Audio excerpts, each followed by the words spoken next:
Assalamualaikum warahmatullahi wabarakatuh.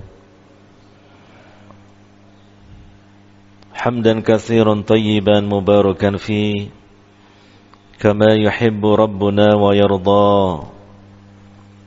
Ashhadu an la ilaha illallah wahdahu la syarika lah wa ashhadu anna Muhammadan abduhu wa rasuluh sallallahu alaihi wa ala alihi wa ashabihi ajma'in wa man tabi'ahum bi ihsanin ila yaumiddin. Wa qala tabaraka wa ta'ala fi kitabihil karim, faman kana yarju liqa'a rabbih falya'mal 'amalan shalihan wa la yusyrik bi'ibadati rabbih ahada. Al-ayah amma ba'd. Hadirin wal hadirat, para bapak, para ibu, saudara-saudari sekalian yang semoga senantiasa dirahmati dan diberi taufik oleh Allah Subhanahu wa taala. Alhamdulillah, bagian dari rahmat dan kebaikan Allah Subhanahu wa ta'ala kepada kita, terutama yang hadir di masjid dan di majlis yang mulia ini, bahwa kita masih cinta ibadah, bahwa kita masih cinta ilmu Islam yang senantiasa kita pelajari.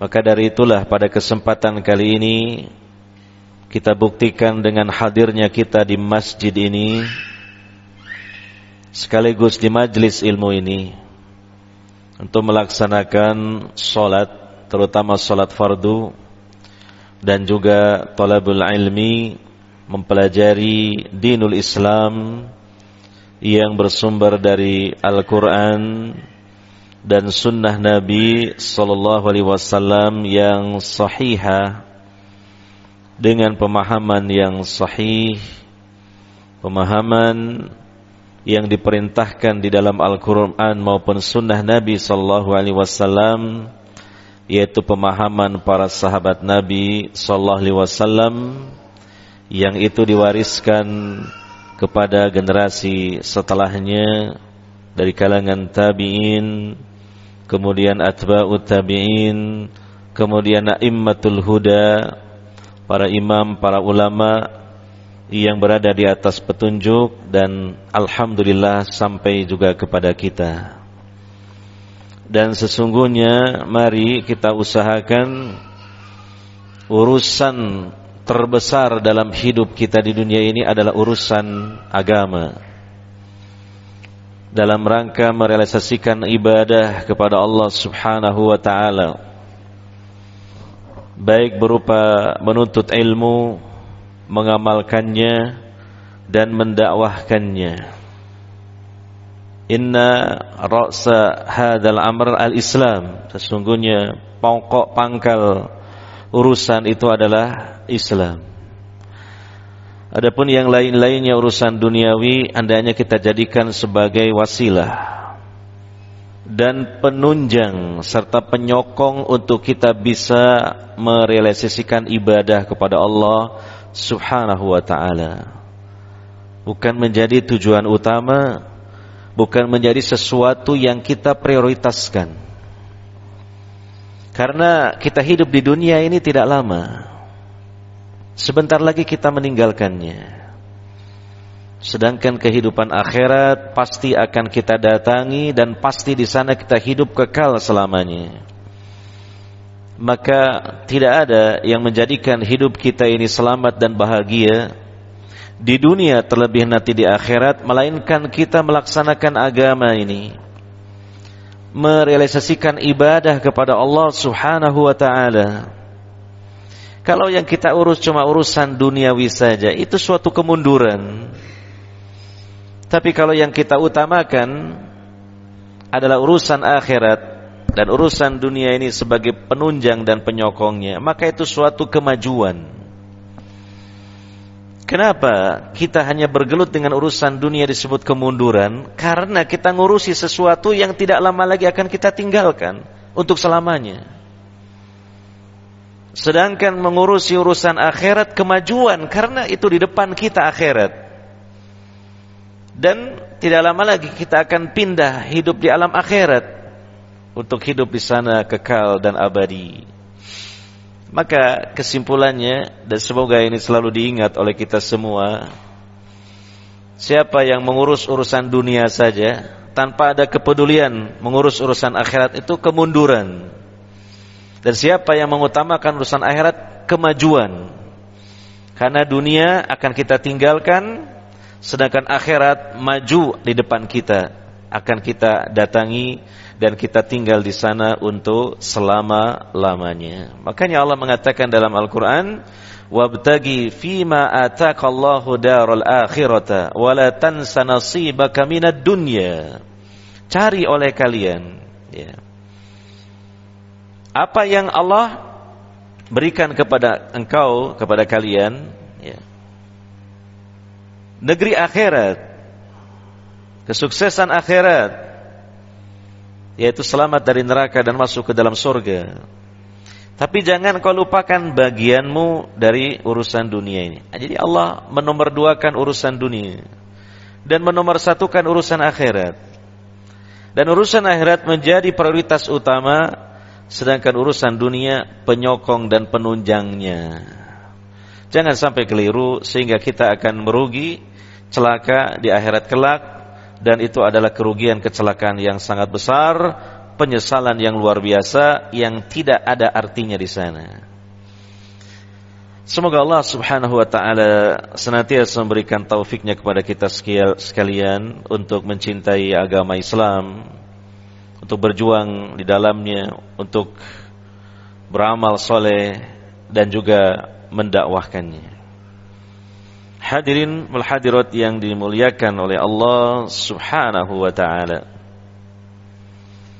Sedikit cerita itu, kemarin saya terkesan dengan seorang ikhwan, ya, meninggal mendadak. Masih muda usianya. Dia cukup aktif di dakwah. Selalu dia hadir lebih duluan daripada ustadznya. Dia biasanya menjadi kamerawan seperti ini. Dia kamerawan. Makanya saya masih terngiang-ngiang itu.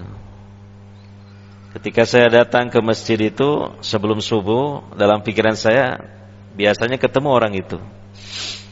Ternyata tidak ketemu. Lalu saya tanyakan, kemana dia? Oh, dia telah wafat tadi malam. Loh, cepat sekali wafat ini. Bagaimana nih cerita wafatnya?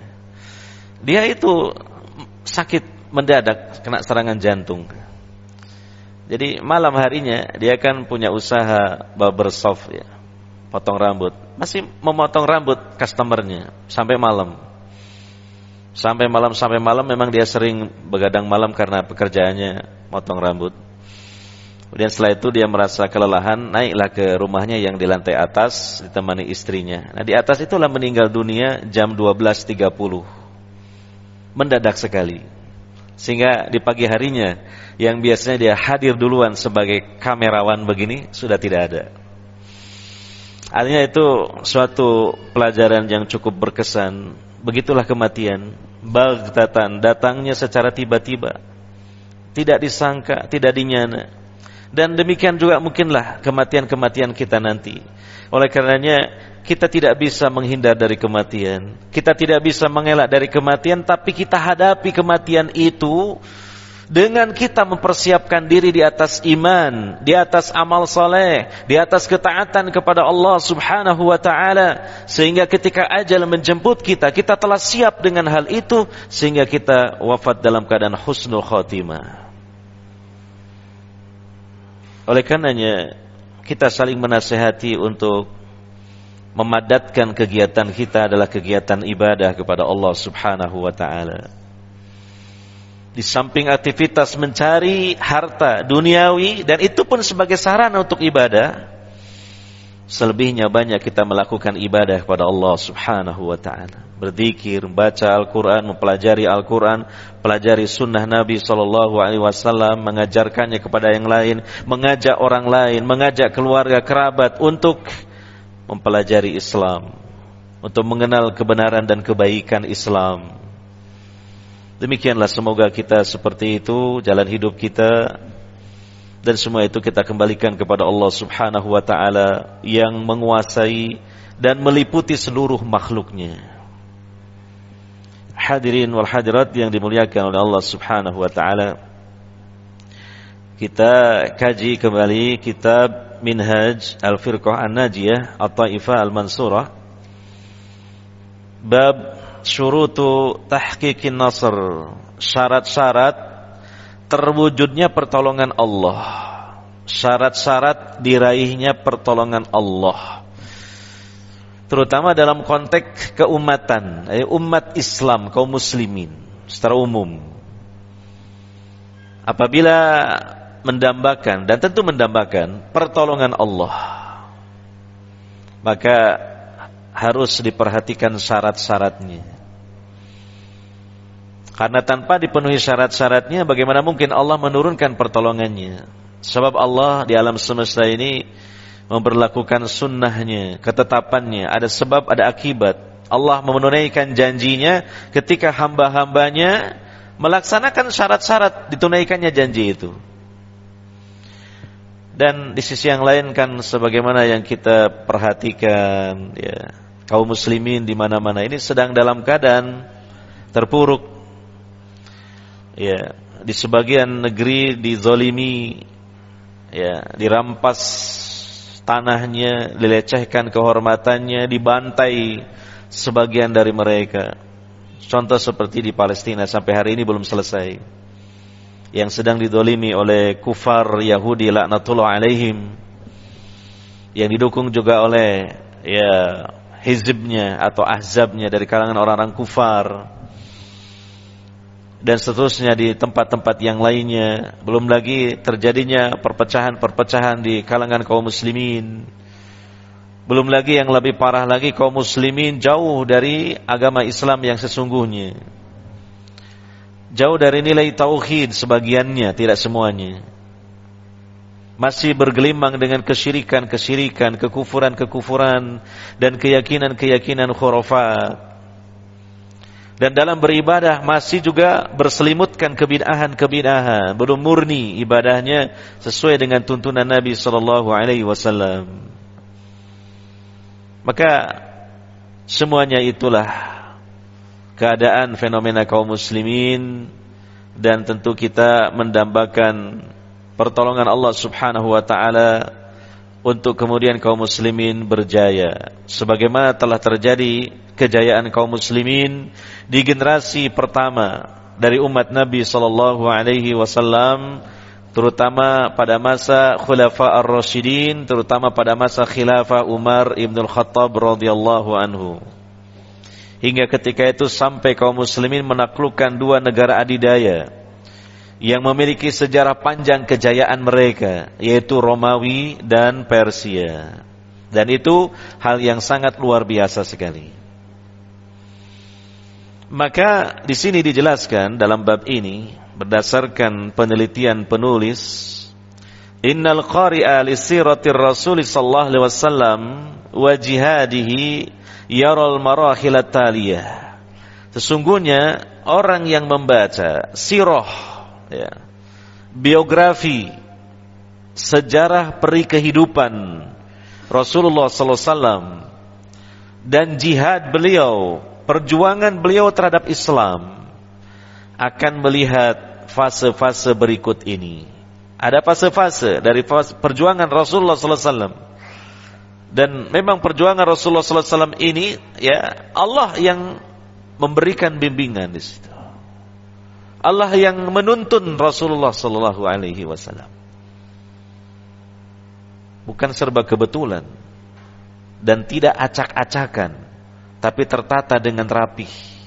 Karena memang Allah Subhanahu wa taala yang membimbingnya. Yang pertama adalah marhalatut tauhid, fase tauhid. Nah, ini yang mendasar. Yang pertama, fase tauhid. Coba kita perhatikan sirah Rasul sallallahu alaihi wasallam. Sejarah perjuangan Rasulullah sallallahu alaihi wasallam selama 23 tahun kurang lebih. Yang pertama itu apa?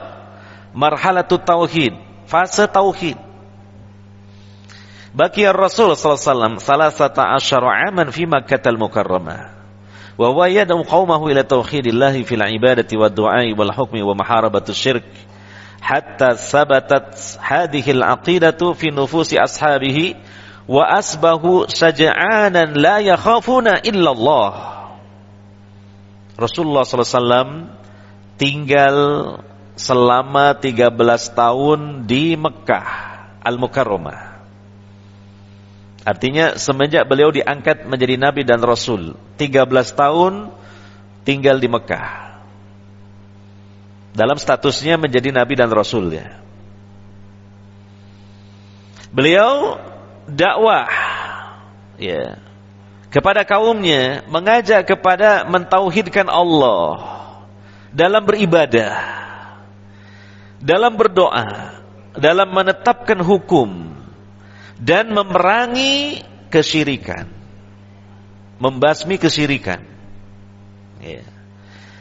Sehingga menjadi kokoh akidah ini pada jiwa-jiwa para sahabat beliau, sehingga tampillah mereka menjadi sosok-sosok yang sangat pemberani, yang mereka tidak takut kecuali hanya kepada Allah saja.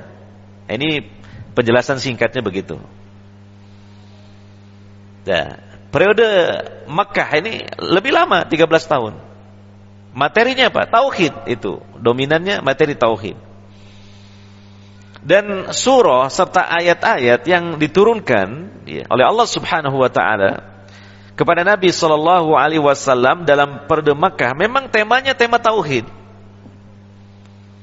Ya, apa yang disebut dengan surah-surah Makkiyah, surah-surah atau ayat-ayat yang diturunkan oleh Allah Subhanahu wa taala kepada Nabi sallallahu alaihi wasallam sebelum Nabi hijrah ke Madinah dari Mekah. Ya. Maka dominannya itu muatannya muatan tauhid, tauhid rububiyah, tauhid uluhiyah, tauhid al-asma wa sifat. Terutama yang paling ditekankan tauhid uluhiyah. Karena ketika itu Nabi SAW berhadapan dengan musyrikin Arab yang mereka itu banyak yang mengakui Allah sebagai Rabb, Allah sebagai Tuhan, tapi tidak mengakui Allah satu-satunya sesembahan, tapi salah satu sesembahan. Berarti mereka tidak mentauhidkan Allah dalam ibadah. Maka inilah yang digarap oleh Rasulullah SAW, yang paling utama tauhid al-uluhiyah, al-ubudiyah. Satu persatu, satu demi satu orang-orang musyrik masuk Islam, menjadi sahabat Nabi sallallahu alaihi wasallam yang mulia, dan terus belajar Islam kepada Nabi sallallahu alaihi wasallam dan meneladani kepribadian Rasulullah sallallahu alaihi wasallam hingga tampillah mereka menjadi sosok-sosok manusia yang begitu sempurna sesuai dengan martabatnya. Menjadi ahli tauhid mereka. Kokoh tauhidnya. Di antaranya apa? Buah dari tauhid, mereka tidak takut kepada siapapun kecuali hanya kepada Allah Subhanahu wa taala. Fayajibu 'ala ad-du'ati an yabda'u bit-tauhid wa yuhadhdhiru minasy-syirki liyakunu bi Rasulillah sallallahu alaihi wasallam minal muqtadin. Oleh karena itulah maka wajib bagi setiap dai, pendakwah ya, untuk memulai dakwahnya dengan tauhid dan memperingatkan umat dari bahaya kesyirikan, sehingga mereka menjadi orang-orang yang betul-betul mengikuti jejak Rasulullah SAW dalam dakwah.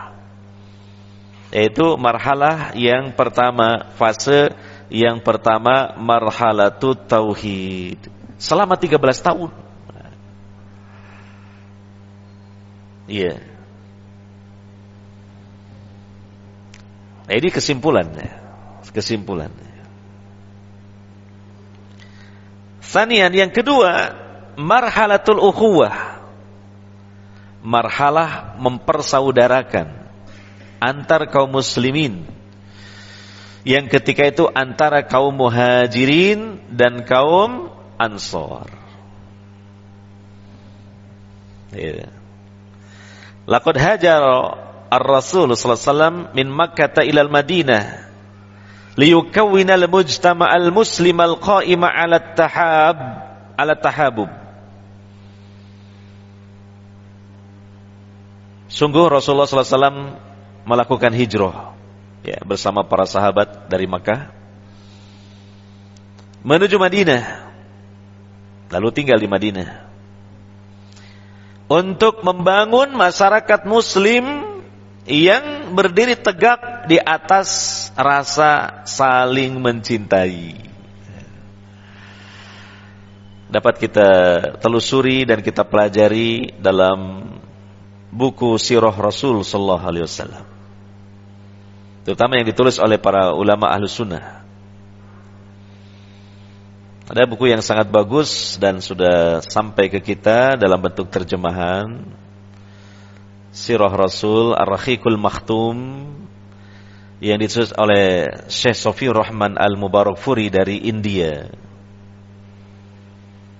Buku ini juara 1 internasional penulisan Sirah Rasul sallallahu alaihi wasallam yang diadakan oleh Rabithah Alam Islami. Sang juaranya bukan orang Arab, orang India. Ajaib ya? Di sisi yang lain India kan mayoritas penduduknya beragama apa? Hindu. Tapi di sana ada beberapa ulama ahli sunnah dan sudah mencapai taraf internasional. Ya, seperti di daerah Benares. Nah, itu di situ ada markas ahli hadis. Ya. Kemudian ketika Rabithah Alam Islami mengadakan sayembara berhadiah ya, penulisan kitab Sirah Rasulullah SAW, banyak dari para ulama dan cendekiawan muslim yang mengikuti perlombaan tersebut. Ternyata juara satunya dimenangkan oleh orang India, yaitu Syekh Sofiur Rahman Al-Mubarakfuri atau Al-Mubarakafur kalau orang bahasa Indianya, Al-Mubarakafur. Jadi kita jangan taunya orang awam kan India itu ya artisnya saja itu. Sana ada ulama-ulama ahli sunnah, ahli hadis itu. Ya. Nah, itu tentunya sudah melalui suatu penyeleksian yang ketat sehingga tampil menjadi juara 1. Dilihat dari referensinya yang kuat, yang sahih. Dilihat dari lengkapnya pemaparan tentang sirah Rasul sallallahu alaihi wasallam, dan dilihat dari penyajiannya dengan kalimat-kalimat yang indah. Maka itu buku cukup berkualitas dan sudah diterjemahkan dalam bahasa Indonesia. Alangkah baiknya kita memilikinya dan menjadi salah satu ya buku yang hadir di perpustakaan rumah kita. Dan jangan sampai kita yang mengaku cinta Rasulullah SAW kemudian tidak pernah membaca sejarah kehidupan beliau, tidak pernah membaca biografi beliau. Ini sungguh sangat aneh sekali. Katanya cinta Rasulullah sallallahu alaihi wasallam. Ya. Padahal biografi tokoh yang lain dia baca. Tokoh internasional, tokoh nasional dia baca. Sementara manusia terbaik yang menjadi imam bagi kaum muslimin dunia dan akhirat, tidak pernah dia baca sejarahnya. Ini sungguh keterlaluan kita kalau begitu. Apalagi di antara kita ada yang hobi membaca. Tiap hari dia baca koran. Tiap hari. Hatam, tiap hari baca koran dari awal sampai akhir. Tapi sirah Rasul, sejarah kehidupan Rasulullah tidak pernah dia baca. Tidak pernah ada keinginan untuk membeli bukunya. Ini keterlaluan kalau seperti itu. Katanya mengaku cinta Rasulullah sallallahu alaihi wasallam, tapi tidak begitu mengenal siapa Rasulullah sallallahu alaihi wasallam. Padahal ketika membaca itu banyak sekali faedahnya, manfaatnya, hikmahnya dari perjuangan Rasulullah sallallahu alaihi wasallam mulai beliau lahir sampai beliau wafat. Ya. Nah, Ini kembali kepada pembahasan utama tadi ya, tentang marhalah fase yang dilalui oleh Nabi sallallahu alaihi wasallam dalam perjuangan Islam. Yang kedua, marhalah ukhuwah, mempersaudarakan di antara para sahabat ketika itu. Ya, maka fa awwalu ma bada'a bihi huwa bina'u masjidin yajtami'u fihi al-muslimuna li'ibadati rabbihim wa yatahu lahumul ijtima'a kulla yawmin 5 marratin liyunazzimu hayatahum. Ya. Yang pertama-tama dilakukan oleh Nabi sallallahu alaihi wasallam sesampainya di Madinah adalah membangun masjid.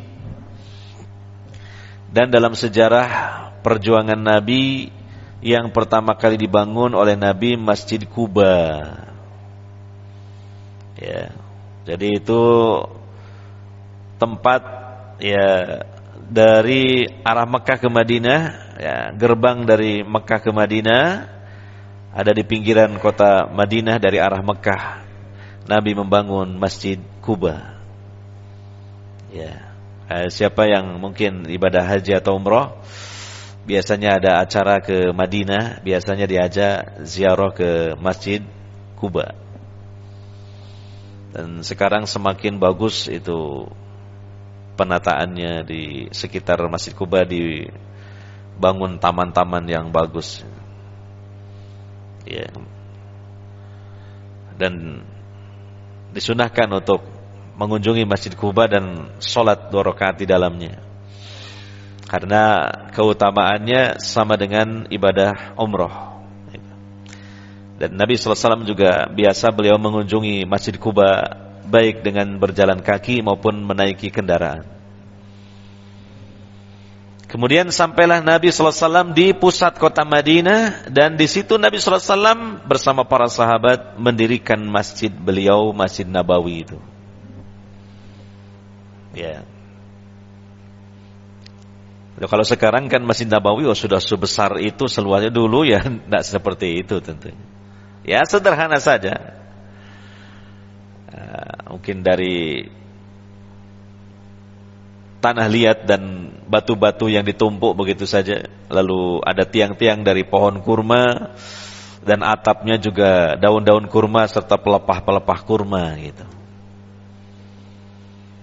Nah, kalau sekarang ini Masjid Nabawi, menurut sebagian ahli sejarah, Masjid Nabawi sekarang ini itulah luas Madinah ketika itu. Jadi kota Madinah pada zaman Nabi itu luasnya seluas Masjid Nabawi sekarang ini. Kalau Masjid Nabawinya di zaman Nabi ya kecil sekali tentunya. Tentu persisnya Masjid Nabawi di masa Nabi ya, yaitu yang ada di Raudhah itu. Itu di situ kan, di daerah situ. Karena ya di Raudhah itu adalah satu areal di Masjid Nabawi ya, antara rumahku dan mimbarku. Ma baina baiti wa mimbari raudhatun min riyadil jannah. Lokasi antara rumahku dan mimbarku itu adalah taman dari taman-taman surga.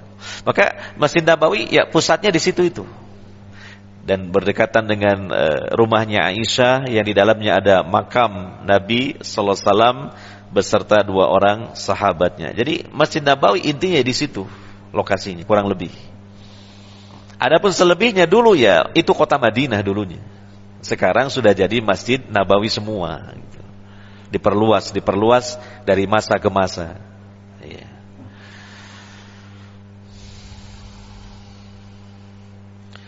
Nabi mendirikan masjid itu yang pertama-tama. Luar biasa ya, ini bisa kita ikuti ya, jejak perjuangan Nabi sallallahu alaihi wasallam untuk membina masyarakat. Ya, apa yang dilakukan? Mendirikan masjid dulu. Ya. Bukan pasar, pasar sudah ada. Atau kantor pemerintahan, belum ada pemerintahan yang Islami ketika ini. Masjid dulu. Di mana di masjid itu berkumpullah kaum muslimin. Nah, setidaknya sehari semalam 5 kali karena melaksanakan sholat fardu 5 waktu secara berjamaah. Ya, untuk beribadah kepada Allah Subhanahu wa taala. Dan mereka berkumpul, ya sekali lagi, di masjid itu setiap hari 5 kali untuk kemudian diatur kehidupan mereka. Jadi ada pertemuan tentunya sesama kaum muslimin di masjid, saling mengenal, akrab, ya. Sehingga tumbuhlah keakraban dan persaudaraan serta saling mencintai. Dan di masjid itu selain sholat juga adalah untuk ta'lim, penyampaian ilmu. Dan di masjid itu juga dimusyawaratkan kemaslahatan kaum muslimin. Di masjid itu, di Masjid Nabawi ketika itu. Maka masjid menjadi markas bagi kaum muslimin ketika itu dalam memusyawarahkan dan mengatur bagaimana ya perjalanan dakwah Islam, ya.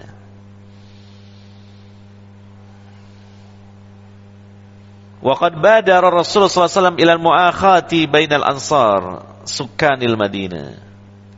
Lalu Rasulullah sallallahu alaihi wasallam bersegera mempersaudarakan antara kaum Ansar yang menjadi penduduk asli Madinah, ya, putra daerah, ya, pribumi. Wa bainal muhajirin min Makkah alladzina taraku amwalahum, dan antara kaum muhajirin yang mereka itu adalah merantau, ya kan, hijrah dari Mekah. Mereka meninggalkan harta benda mereka, meninggalkan rumah, kebun dan yang lain-lainnya, ya, demi untuk melaksanakan perintah Allah dan Rasulnya, hijrah di jalan Allah. Tentu kaum muhajirin setibanya di Madinah dalam keadaan kesusahan. Yang dibawa oleh mereka kan ya seperlunya saja. Tidak bisa membawa banyak-banyak harta mereka. Harta mereka banyak ditinggalkan di sana. Ini pengorbanan yang luar biasa. Maka disambut oleh kaum muslimin yang asli penduduk Yathrib atau Madinah. Mereka lah kaum Ansor. Maka disebut Ansor, mereka adalah para penolong, yang menolong Rasulullah dan kaum muhajirin. Bahkan apa? Fa'aradal ansaru amwalahum lil muhajirin wa qaddamu lahum kullama yahtajuna ilaihi. Dan mereka kaum Ansar itu menawarkan harta mereka kepada muhajirin. Bahkan diberikan sebagian harta mereka kepada kaum muhajirin. Dan mereka mengutamakan kaum muhajirin pada setiap perkara-perkara yang dibutuhkan oleh kaum muhajirin. Sampai ada di antara mereka menawarkan sebagian istrinya. Saya punya beberapa istri, kamu kalau memang membutuhkan seseorang sebagai istri, kamu dapat pilih siapa yang kamu sukai, saya akan lepas dan kamu nikahi. Wah, kalau sekarang nggak ada seperti itu ya.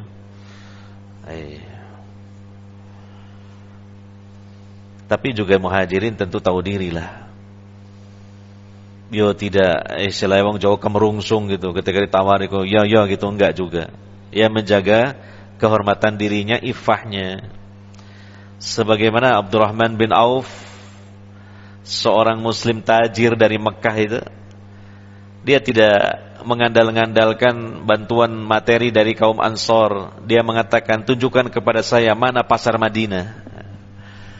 Jadi tunjukkanlah pasar Madinah. Maka Abdurrahman bin Auf dia berniaga di pasar Madinah karena dia juga seorang pedagang yang mahir, yang cerdas, dan memang Allah mentakdirkan beliau jadi seorang yang kaya rayanya, sukses jadi seorang yang kaya. Hingga kemudian menikahi wanita Ansor setelah itu. Menikahi wanita Ansor. Ya, dapat kita baca itu dalam sirah atau buku sejarah Rasulullah sallallahu alaihi wasallam. Begitu indahnya persaudaraan para sahabat ketika itu, terutama antara muhajirin dan Ansor. Ya, sekalipun persaudaraan mereka bukan direkatkan dengan hubungan darah, tapi direkatkan dengan kesamaan akidah. Ukhuwah Islamiyah, ukhuwah imaniyah. Itu yang dilakukan oleh Nabi sallallahu alaihi wasallam di marhalah yang kedua ini. Fase yang kedua. Walaqad wajada ar-Rasul sallallahu alaihi wasallam sukan al-Madinah wa hum min al-Aws wal Khazraj bainahum adawatun qadimah fa aslaha bainahum wa azala al-haqda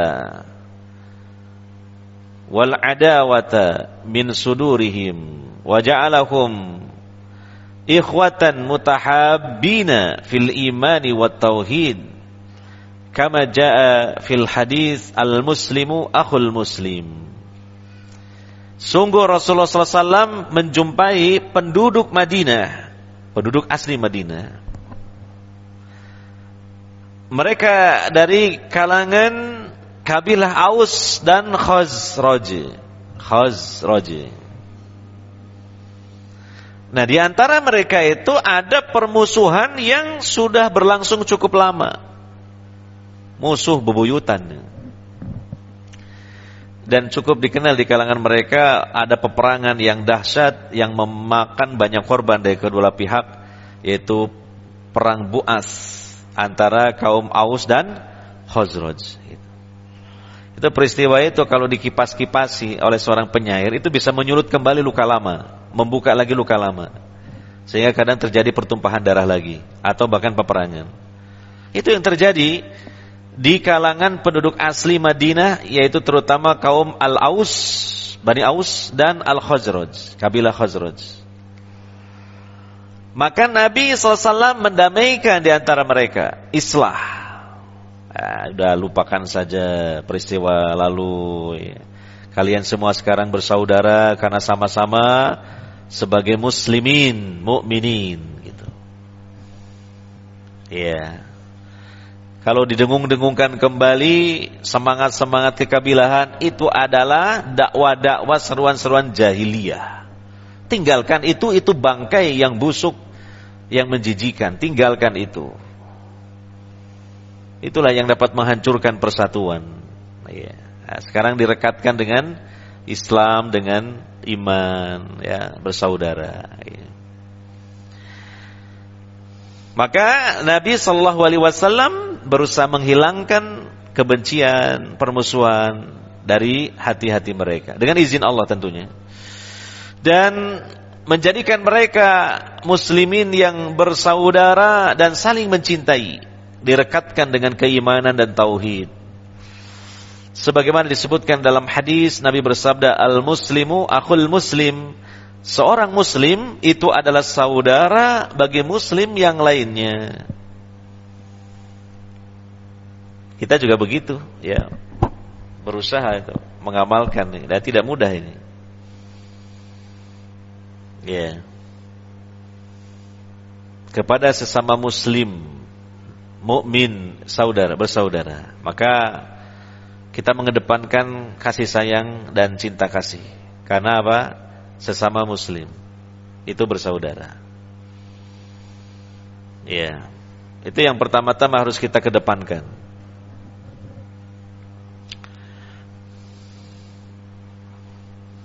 Termasuk kita menyampaikan tauhid, ini bagian dari kasih sayang kepada kaum muslimin, supaya bersama-sama meraih ridho Allah dan selamat dunia dan akhirat. Jangan dia salah persepsikan sebagai bentuk sentimen, tidak. Apalagi kebencian. Ya, kebencian tidak seperti itu mengekspresikannya.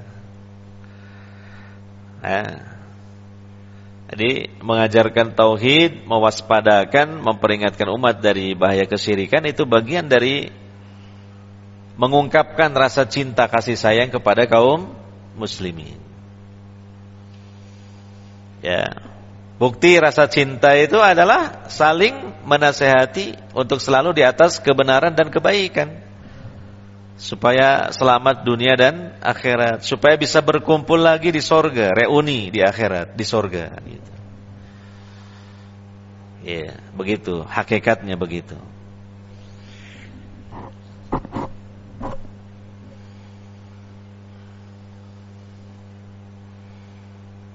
Yang ketiga, Al-isti'dad. Nah, ini marhalah yang ketiga, al-isti'dad. Persiapan ya untuk menjalankan jihad. Gitu. Dalam rangka mendakwahkan Islam, dalam rangka melemahkan kekuatan musuh-musuh Islam. Dan supaya dakwah berjalan semakin lancar, lempang jalannya. Jadi yang paling utama dari jihad itu melempangkan jalan dakwah. Sebab penghalang-penghadang yang paling besar dalam disampaikannya dakwah itu kekuatan-kekuatan yang di situ menghimpun kekuatan persenjataan. Pasti ujung-ujungnya begitu, ujung-ujungnya. Makanya jihad dalam Islam tidak boleh ditinggalkan, tidak boleh dianggap sesuatu yang tabu, tidak. Jangan salah persepsi terhadap jihad dalam Islam. Karena memang sedikit sudah terkotori itu jihad yang mulia dan suci dari orang-orang yang jahil, yang sembrono berjuang mengatasnamakan jihad. Dari kalangan pemahaman khawarij atau terorisme. Padahal jihad dalam Islam tidak seperti itu. Bahkan jihad di tanah Nusantara Indonesia ini menjadi ruh perjuangan bangsa kita merebut kemerdekaan. Karena dulu kan belum ada NKRI, belum ada dulu NKRI. Adanya para sultan, para ulama yang kemudian mereka memimpin bangsa kita, rakyat kita untuk melawan penjajah yang notabene mereka orang kafir penjajah itu. Dengan semangat jihad di Aceh, Tengku Umar, Cut Nyadin dan yang lainnya. Itu menggemakan perang sabil. Apa perang sabil? Jihad di jalan Allah. Tuanku Imam Bonjol dengan kaum padrinya melawan POC. Di Sulawesi Makassar, Sultan Hasanuddin. Sultan, ya, raja muslim, namanya sultan ini pasti raja muslim, sultan. Pangeran di Ponorogo, ini perang yang paling memusingkan company di Jawa itu ya perang di Ponorogo. Ya, beliau muslim, bahkan didampingi oleh para ulama. Ada Kiai Mojo dan yang lainnya. Itu mereka adalah semangat jihad, nilai-nilai jihad dalam Islam ini. Gitu. Makanya jangan sampai keliru mengantipati dengan jihad dalam Islam. Itu melemahkan kaum muslimin, menjauhkan kaum muslimin dari jihad itu. Jelas ya? Ya cuma jihad yang sesuai dengan ilmu yang benar, mengikuti Rasul sallallahu alaihi wasallam, bukan jihad yang ngawur. Hanya modal semangat saja. Ada ilmunya. Makanya para ulama dalam kitab-kitab fikih kan ada kitabul jihad. Itu ilmu tentang jihad. Ya. Nah, maka untuk kaum muslimin memang suatu ketika ada panggilan jihad itu mereka siap, perlu melakukan isti'dad, persiapan. Dan ini yang dilakukan oleh Nabi sallallahu alaihi wasallam dan para sahabat beliau. Laqad amaral Qur'anul Karim bil isti'dad lil a'da faqala wa a'iddu lahum mastata'tum min quwwah. Surah Al-Anfal ayat 60. Sungguh Al-Qur'an Al-Karim memerintahkan, maksudnya Allah Subhanahu wa taala dalam Al-Qur'an memerintahkan kepada kaum mukminin untuk melakukan isti'dad, persiapan dalam menghadapi musuh-musuh mereka. Allah berfirman, wa'iddu lahum mastata'tum min quwwah. Dan persiapkan oleh kalian lahum untuk menghadapi mereka musuh-musuh kaum muslimin. Mastata'tum, sesuai kemampuan kalian, min quwwah, berupa kekuatan. Dan di dalam hadis riwayat Imam Muslim, Nabi sallallahu alaihi wasallam sendiri menjelaskan, menafsirkan al-quwwah dalam ayat tersebut dalam sabda beliau, ala innal quwwata ar-ramyu. Ketahuilah sesungguhnya kekuatan itu ada pada melempar. Nah, tahu melempar? Ya, melempar. Jadi dalam berperang, Nabi SAW mengatakan kekuatan yang paling dahsyat itu senjata yang sifatnya dilemparkan. Panah, tombak, itu zaman dulu. Atau mungkin batu besar dilempar pakai manjanik kalau zaman dulu, ketapel besar. Kadang disulut pakai api juga untuk bisa membakar. Itu yang paling efektif. Karena apa? Musuh belum dekat sudah kena mati dari jarak jauh, kan gitu. Nah, kalau sekarang masuk dalam makna ar-ramyu, lemparan, ya itu banyak. Pistol, senapan, kan melempar dari jarak jauh sudah kena musuhnya. Apalagi sniper itu. Ya kan? Tank kan melempar pelurunya, dilempar. Mortir. Yang paling dahsyat lagi apa? Rudal. Nah, rudal dilemparkan kan, bergerak, dilempar. Ya, artinya dia bergerak mendekati, menghampiri musuhnya. Beda dengan pedang. Kalau pedang diayunkan.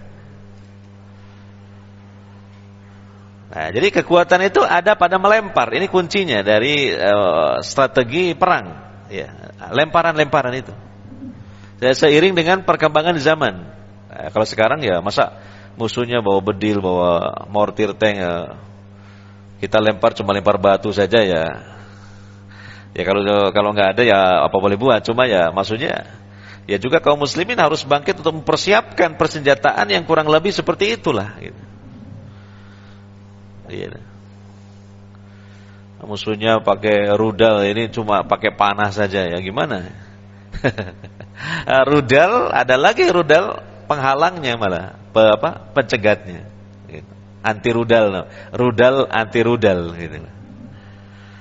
Nah, itu tentu ya membutuhkan orang-orang yang ahli di dalam memproduksi ya, dan mengoperasikannya, atau mungkin ketika kaum muslimin lemah dalam hal tersebut ya tentu bisa dibeli hal-hal seperti itu dengan harta mereka.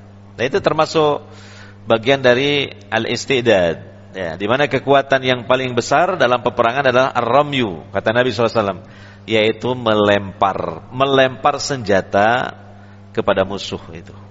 Udah, itu melebihi dari yang tidak dilempar, karena itu yang tidak dilempar itu terakhir.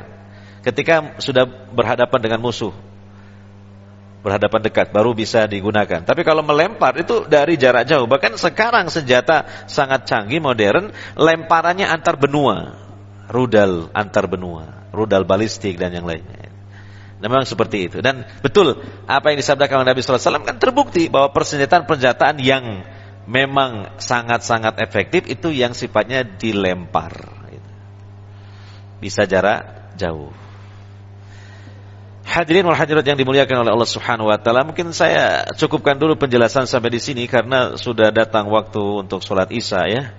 Insyaallah kita akan lanjutkan lagi di pertemuan yang akan datang, mungkin di bulan Syawal ya.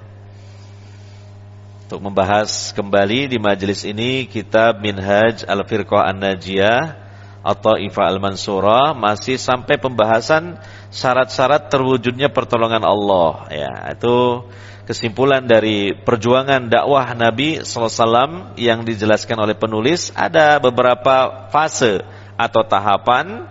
Yang pertama fase tauhid, yang kedua fase mempersaudarakan kaum muslimin, yang ketiga fase mempersiapkan kaum muslimin dalam menyongsong jihad fisabilillah. Dan mungkin baru di situ insyaallah nanti kita lanjutkan kembali. Saya cukupkan sampai di sini. Mohon maaf bila ada sesuatu yang kurang berkenan di hati. Kalau ada pertanyaan mungkin di save aja dulu, nanti di pertemuan yang akan datang bisa disampaikan. Demikian, subhanakallahumma wa bihamdika asyhadu an la ilaha illa anta astaghfiruka wa atubu ilaik. Walhamdulillahirabbil alamin. Wassalamualaikum warahmatullahi wabarakatuh.